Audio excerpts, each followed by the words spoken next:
Alright, so hello again. I've just been flowing, but as I was flowing, I was brought to Mark, the book of Mark, and here it talks about, the Lord's First Supper.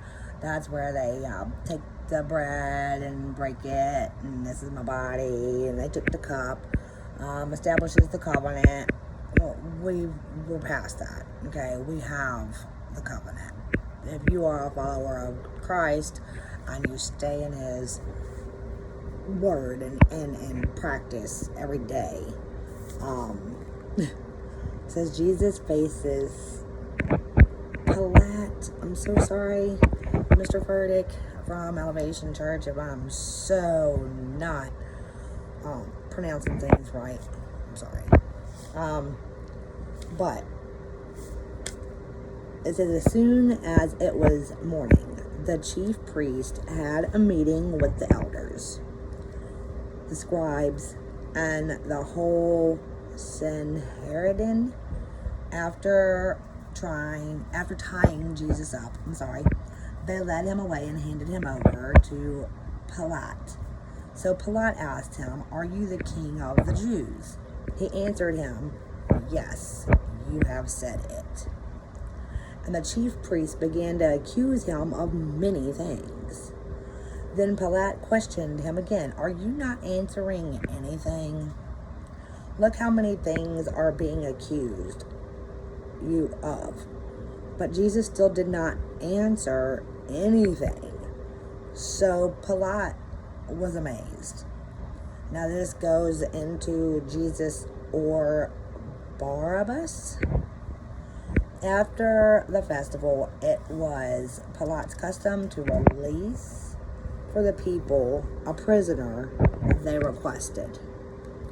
There was one named Barabbas who was in prison with rebels who had committed murder during the rebellion. The crowd came up and began to ask Pilate to do for them as was his custom. So Pilate answered them, "Do you want me to release the king of the Jews for you?" For he knew it was because of envy that the chief priest had handed him over. Now, who can relate to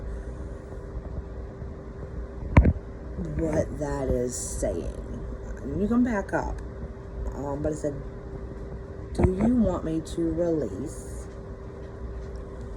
the king of the Jews for you?" For he knew it was because of envy that the chief priest had handed him over. But the chief priest stirred up the crowd so that he would release Barabbas to them instead.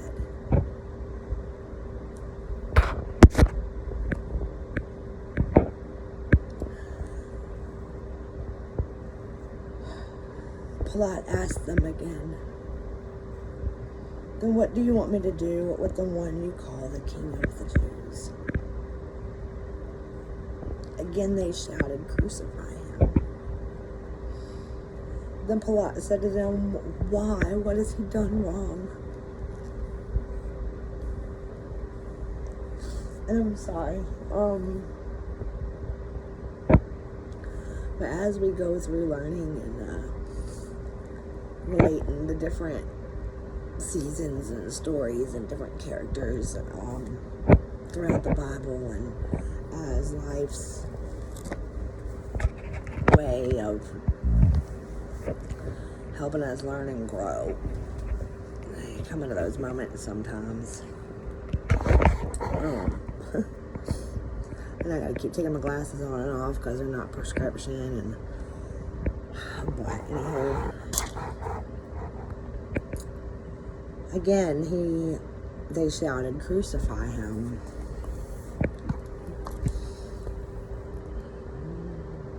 Then Pilate said to him, "Why? What has he done wrong?" And then I just kept saying, "Crucify him, crucify him." Then, willing to gratify the crowd, Pilate released Barabbas to them.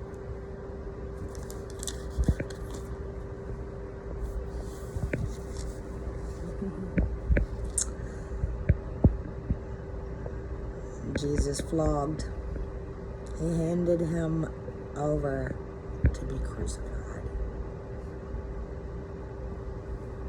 Then the soldiers led him away into the courtyard and called the whole company together. They dressed him in a purple robe, twisted together a crown of thorns, and put it on him. And they began to salute him, "Hail, King of the Jews."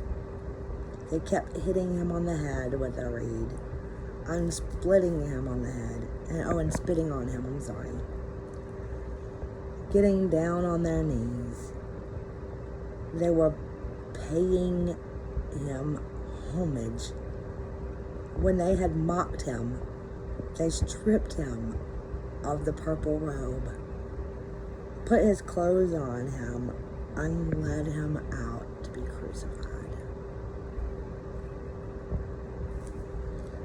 They forced a man coming in from the country who was passing by to carry Jesus' cross. He was Simon, a Syrian, the father of Alexander and Rufus. And they brought Jesus to a place called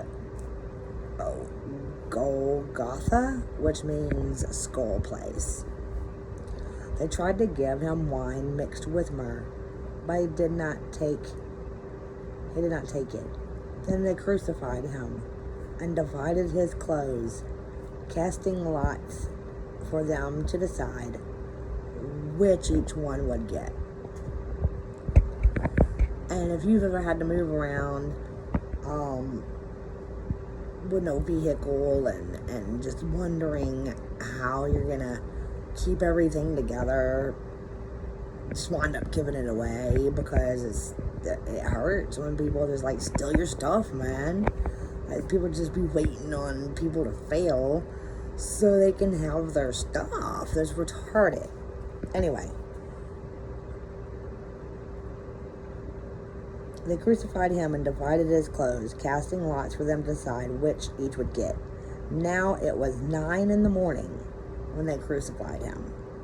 The inscription of the charge written against him was, and I'll be back with another part.